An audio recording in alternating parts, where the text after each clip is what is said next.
셈의 자손은 이제 또 좀 색다른 문화를 형성하게 됩니다. 그래서 이 9장 1절과 2절 말씀을 통해서 계속해서 전개되되 야벳과 함의 문화와 셈의 문화가 차별성이 있는 거죠. 그래서 이 셈의 자손들에 대한 이것은 이제 세계 나라와 또 특별한 신학적 의미가 부여되는 것이 바로 10장 21절로부터 이제 조금 달라지는 내용으로 전개가 되게 됩니다. 그래서 10장 21절로부터 한번 좀 보시겠습니다. 셈은 에벨 온 자손의 조상이요 야벳의 형이라. 그에게도 자녀가 출생하였으니 셈의 아들은 엘람과 아수르와 아르박삭과 룻과 아람이요 아람의 아들은 우스와 훌과 게델과 마스며 아르박삭은 셀라를 낳고 셀랄은 에벨을 낳았으며 에벨은 두 아들을 낳고 하나의 이름을 벨렉이라 하였으니 그때에 세상이 나뉘었으며 벨렉 아우의 이름은 욕단이라. 여기 이제 이 셈의 후손들이 지금 이제 소개가 되고 있는데 그 셈의 아들들이 5명입니다.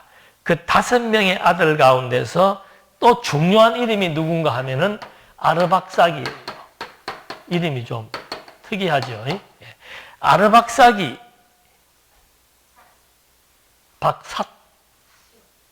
아르박삭이 셀라를 낳고 셀라가 이제 에벨을 낳습니다. 에벨에 의해서 에벨이 조상이 된 것처럼 얘기하는 그 이유가 뭔가 하면은 에벨이 벨렉과 욕단을 낳아요. 이때 세상이 나누어졌다 그러죠.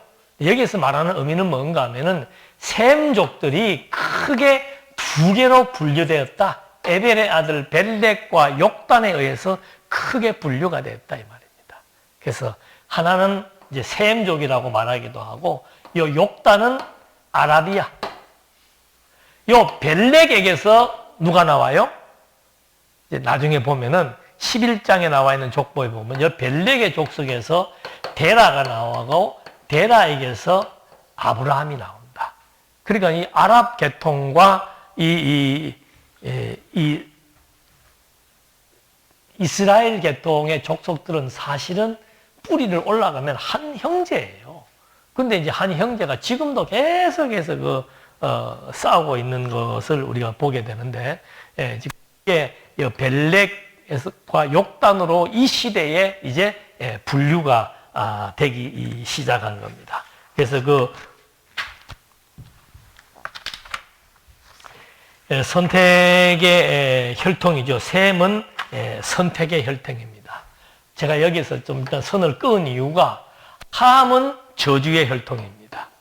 그리고 야벳은 큰 특징은 없지만 나중에 셈의 장막에 들어와서 셈과 같이 여호와를 섬기게 되는 그런 이제 하나님이 축복을 준 거죠. 그런데 함은 완전히 저주를 받게 되어서 그 니므롯에 의해서 그 저주받은 국가의 형태를 여기에서 보여주었다 그랬습니다. 그리고 이제 셈의 혈통도 이 에벨의 아들 벨렉과 욕단에 의해서 크게 2 혈통으로 나누어지는데 하나가 이제 아라비아고 하나가 이제 이스라엘 혈통으로 나중에 더 나아가게 되면은 분류를 하게 됩니다. 그래서 이 셈족을 제가 따로 분류한 이유가 셈족은 이제 굉장히 중요한 족속입니다. 이미 하나님께서 셈의 하나님 여호와의 이름을 마음대로 부를 수 있는 자. 셈이라고 하는 뜻은 이름 또는 명성입니다. 셈은 무슨 뜻인가? 이름, 명성. 그러니까 셈족은 명성이 있다. 이름 있는 가문이다. 명성 있는 가문이다. 왜 그런 이름을 지었을까요? 이 셈에게서 누가 나오니까? 셈에게서 아브라함이 나왔고, 아브라함에게서 다윗이 나왔고, 다윗에게서 하나님의 아들 예수 그리스도가 출생하는 혈통이기 때문에 셈의 하나님 여호와라고 하나님이 축복을 해 주었고, 그 셈의 이름 자체가 뜻이 명성과 이름, 왜 이 족속이 명성이 있는 가문이 되는가? 왜 함과 셈과 야벳 세 지파 가운데서, 세 아들 가운데서 왜 셈만이 명성 있는 가문인가? 그걸 하나님은 이미 셈을 축복할 때, 노아를 통해서 축복할 때 하나님은 셈의 하나님이다 이 말입니다. 다른 말로 하면은 하나님이 셈을 선택했다는 거예요. 뭘 선택했는가?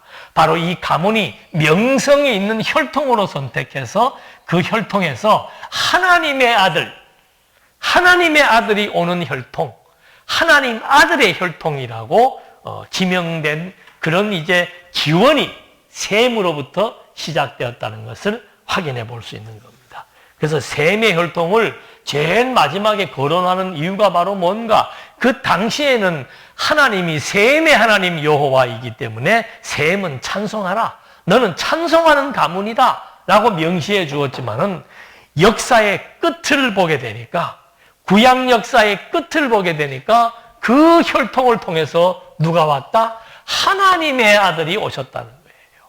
그러니까 셈의 혈통은 셈의 하나님 여호와를 찬송하는 그런 축복을 받은 결과로 말미암아 셈의 혈통은 곧 누구의 혈통이 되는 거예요?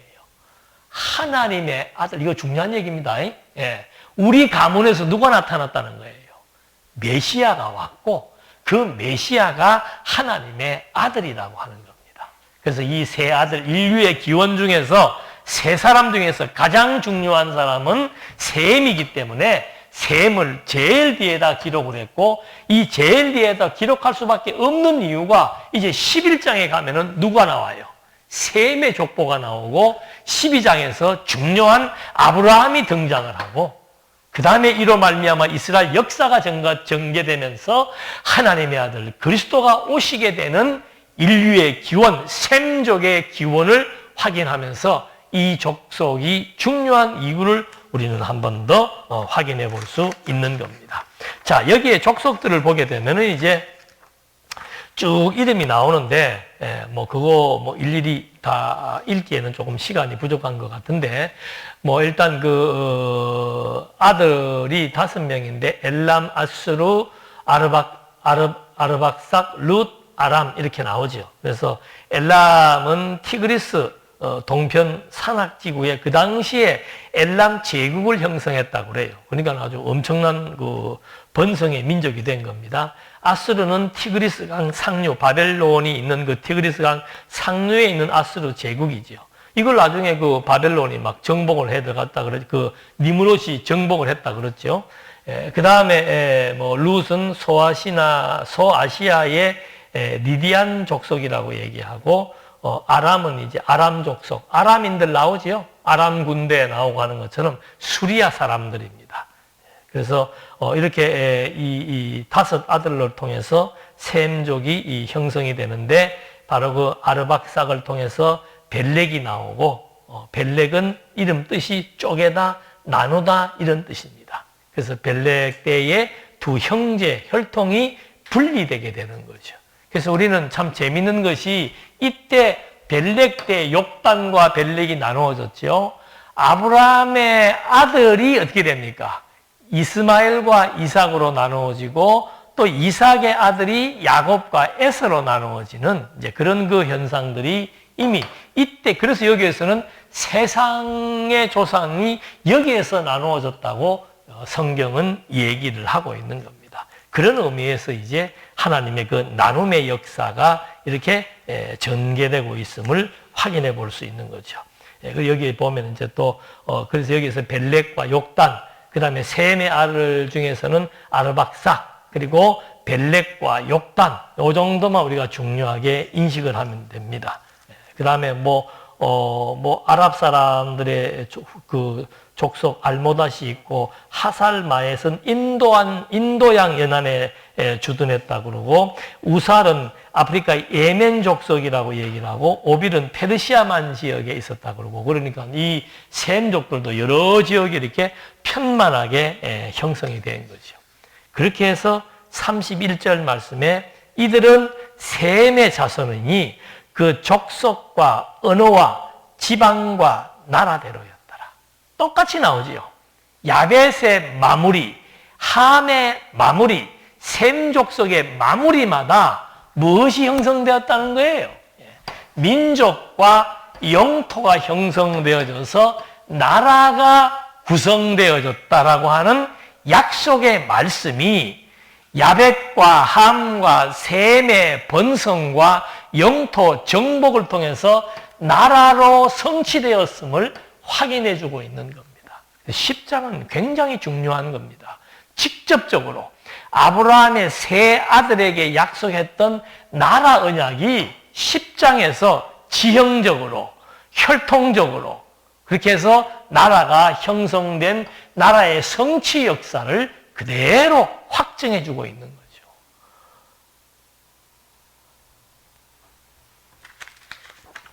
그래서 이 32절에 가면은요, 마무리를 짓습니다. 이들은 그 백성들의 족보에 따르면 노아 자손의 족속들이요, 홍수 후에 이들에게서 그 땅의 백성들이 나뉘었더라. 이 지금 이렇게 분산되어져 형성된 족속들, 이들은 바로 9장 1절과 2절에 약속된 대로 하나님이 노아와 세 아들을 통해서 생육하고 번성하고 땅에 충만해서 나라가 세워질 것을 약속한 그 약속이 그대로 이루어진 것이라고 약속해 주고 있는 겁니다.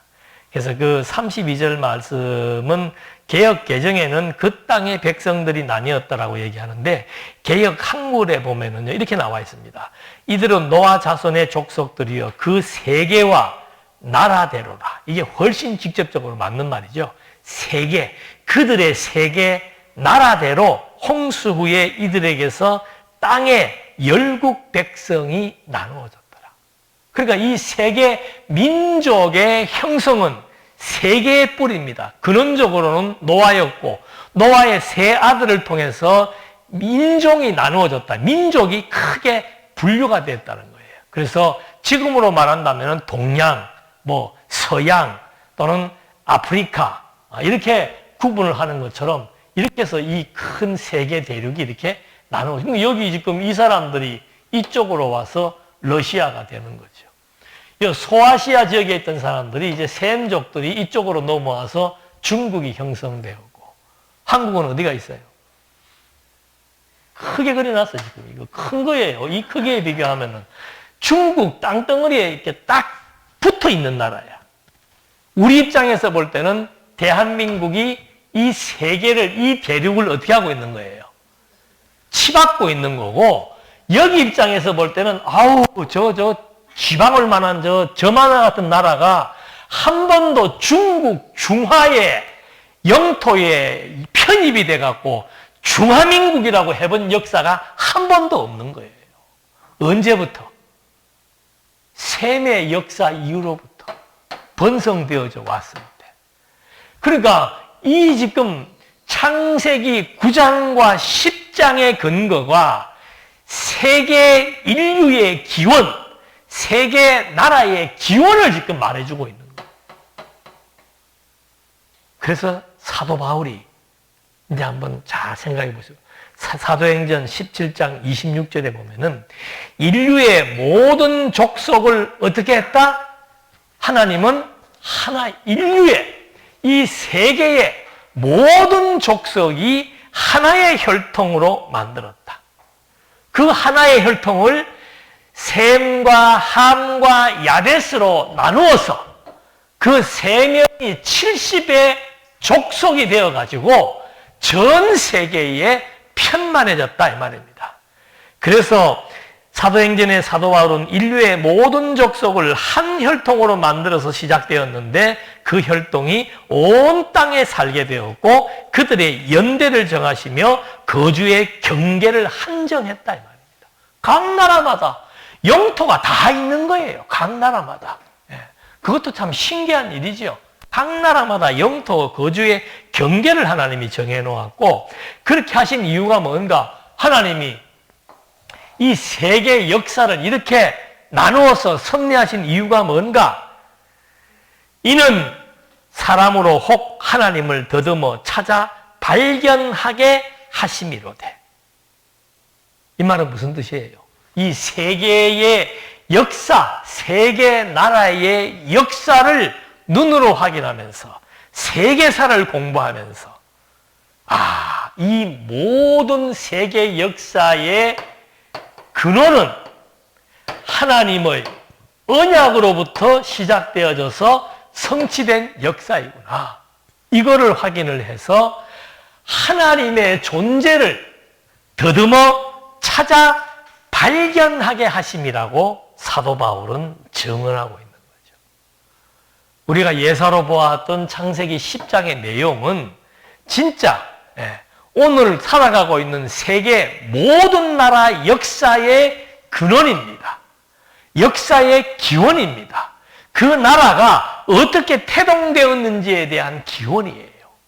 한국은 하나님을 모르니까 우리 한민족의 기원을 누구로 치는 겁니까? 곰의 아들이라고 얘기하는 겁니다. 아니지요. 모든 나라의 역사의 근원은 한 혈통으로 시작되었다. 이렇게 해서 10장의 내용이 종결되는데, 이 세계 구성을 통한 신학적인 의미가 뭔가, 이게 지금 세계의 구성을 얘기한 거예요. 세계 나라의 구성이 신학적 의미가 뭔가? 하나님의 언약대로 형성된 세계라고 하는 거. 대한민국도, 일본도, 미국도, 이스라엘도, 아랍도, 유럽도, 모든 세계 나라는 하나님의 언약대로 성취된 나라라고 하는 것이 너무도 분명한 거죠. 이 세계 역사가 그러니까 하나님의 언약대로 진행되는 역사라 이 말입니다. 그리고 이 나라의 경계가 하나님의 언약대로 분산된 역사의 결과라. 왜 이렇게 한 뿌리로 시작했는데 세계 나라가 몇 나라예요? 엄청나게 많은 나라로 분산이 되고 구별이 되고 경계가 다 이렇게 확정되어져서 존재하도록 섭리하신 이유가 뭔가? 그것도 하나님의 언약의 결과라 이 말이죠. 그래서 이 10장의 내용은 그런 이 세계의 기원을 통해서 이 세계의 나라가 존재하는 것이 하나님의 언약 성취의 결과이고, 그 바울의 말을 빌자면 그 언약 성취의 결과물인 세계 나라의 현실을 통해서, 현재를 통해서 혹시라도 하나님을 더듬어 발견할까 보노라. 세계가 존재한다는 것이 하나님이 존재한다는 것에 대한 증명이에요. 왜? 이 세계가 하나님의 언약에 의해서 형성된 국가들이기 때문에. 그리고 이 혈통의 중요한 의무는 뭔가? 아까 말씀드렸죠? 셈족의 혈통이 중요한 이유는 거기에서 하나님의 아들 그리스도가 왔다는 것이고, 이 지금 여기에서 나왔던 이 인물들에 의해서 구성된 혈통들, 그리고 나중에 거기에서 뽑아내가지고 셈의 혈통, 셈의 혈통에서 아브라함의 혈통, 이렇게 연결되어지는 것은 바로 하나님의 언약은 절대적이라는 겁니다. 어떤 사람들은 제가 연구하면서 주석을 보니까 대부분의 많은 주석학자들은 노아 언약으로부터만 시작을 합니다. 그 앞의 역사는 다 홍수 심판으로 끝났다, 단절됐다 그러는데 천만의 말씀이에요. 어떻게 단절해요? 노아의 뿌리가 누굽니까? 노아의 뿌리가 셋이잖아요. 셋은 아담의 형상대로 낳은 아들입니다. 그러니까 아담, 셋, 거기에서 쭉 나와서 마지막에 노아가 나오는 것이 창세기 5장에 기록된 아담 족보예요.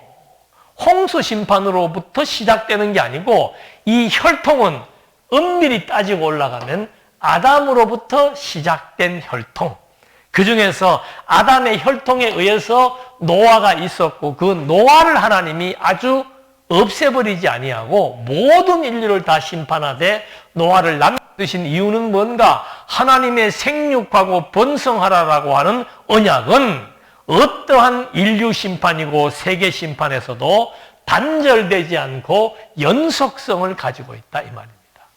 그래서 아담으로부터 시작된 이 셈으로 연결되어져서 아브라함, 다윗으로 연결되는 이 하나님의 아들의 족보를 누가는 거꾸로 역산해가지고 쭉 올라가서 아담 때까지 올라간 하나님의 아들의 족보를 기록하지 않습니까? 그래서 이 세계 나라의 역사, 세계 민족의 역사는 아담으로부터 시작된 나라에 대한 약속이 노아로 말미암아 구체적으로 실현되어져서 오늘 이 세계 만방의 나라가 존재하고 인구가 존재한다라고 하는 사실을 확인해 볼 수 있는 거죠. 그래서 우리는 이 10장에 나와 있는 내용이 정말 아담에게 언약했던 대로 세계의 각 나라들이 세워지는 성취의 역사를 확인하게 되었고, 그 성취의 역사는 이제 그 다음으로 넘어가면은 이스라엘 역사로 집약되게 되고, 그 이스라엘 역사가 그리스도에게 집약되어지고, 그 그리스도에게 집약된 역사가 이제는 하나님의 나라로 펼쳐지는 그런 하나님 나라의 역사라고 하는 사실들을 우리에게 확정해 준다라고 하는 것. 어마어마한 지금 이 하나님 나라의 기원, 세계 나라의 기원을 지금 우리는 10장에서 찾아본 겁니다. 기도하시겠습니다. 은혜와 사랑이 풍성하신 하나님 아버지, 하나님의 뜻 가운데서 펼쳐진 세계 나라의 기원과 형성과 국가의 존재들을 확인해 보면서 이거는 우연히 발생된 것이 아니고 하나님의 언약과 하나님의 뜻과 하나님의 능력으로 조성되고 형성되고 존재한다는 나라의 역사를 확인해 보았습니다. 이 어마어마한 세계 역사의 중심에 하나님 나라인 교회가 차지하고 있습니다. 그 하나님 나라 중심에 오늘 우리가 존재한다는 사실 앞에 오늘 우리는 다시 한번 우리의 정체성을 하나님 나라의 민족이며 하나님 나라의 백성이며 하나님의 자녀임을 또 한 번 확인해 보면서 노아에게, 아담에게, 그리고 아브라함에게 세웠던 나라의 언약이 이제는 그리스도로 말미암아 하나님의 나라인 교회로 실체적으로 완성되었다는 사실 앞에 다시 한번 감사를 드리며 세계를 통해서 하나님의 나라인 교회를 통해서 우리는 다시 한번 하나님의 살아계심을 눈으로 바라볼 수 있는 역사가 이루어졌다는 사실 또 한 번 감사드리며 예수님의 이름으로 기도드립니다. 아멘.